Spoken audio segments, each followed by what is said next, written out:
ఎవరివి అప్పులు ఎవరివి తప్పులు ఆర్థిక క్రమశిక్షణ ఎవరిది ఆర్థిక విద్వాంసం ఎవరిది అభివృద్ధి ఎవరిది అవినీతి ఎవరిది ప్రస్తుతం ఈ అంశాలపైనే తెలంగాణలో పార్టీల మధ్య రచ్చ నడుస్తోంది. ధనిక తెలంగాణని కేసీఆర్ ప్రభుత్వం అప్పుల పాలు చేసిందని కాంగ్రెస్ ఆరోపిస్తుంటే కాంగ్రెస్ నేతలకి పాలన చేత కావడం లేదని మండిపడుతోంది కారు పార్టీ. అటు ఈ రెండు పార్టీల తీరుని ఎండగడుతోంది కాషాయ పార్టీ. ధనిక రాష్ట్రంగా అవతరించిన తెలంగాణను గత పాలకులు అప్పుల పాలు చేశారని పదే పదే ఆరోపిస్తోంది అధికార పార్టీ.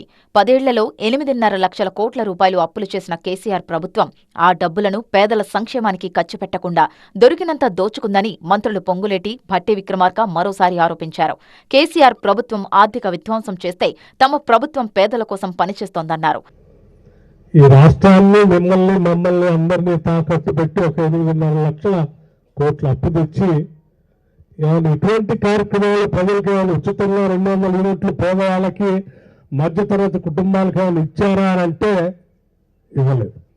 10 సంవత్సరాలు ఈ రాష్ట్రాన్ని అప్పుల పాలు చేసి ఆర్థిక వ్యవస్థను చిన్నబంధం చేసి పాలనా వ్యవస్థను గాడి తప్పించి అల్లకల్లోలం చేస్తే కూడా మరి మన ప్రభుత్వం ప్రజాప్రభుత్వం వచ్చిన తర్వాత ప్రజల అవసరాలు తీర్చడం పరమావధిగా పెట్టుకొని ఈరోజు ప్రజల అవసరాల కోసం అనేక సంక్షేమ కార్యక్రమాలు.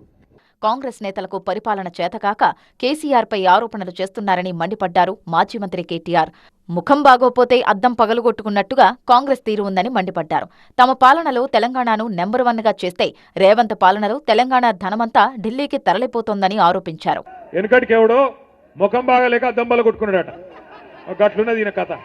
అరే బంగారు పల్లెంలో పెట్టి నీకు రాష్ట్రాన్ని అప్పచెప్తే ఇంత అద్భుతమైన రాష్ట్రం, భారతదేశంలోనే తలసరి ఆదాయంలో నెంబర్ 1 రాష్ట్రం తెలంగాణ.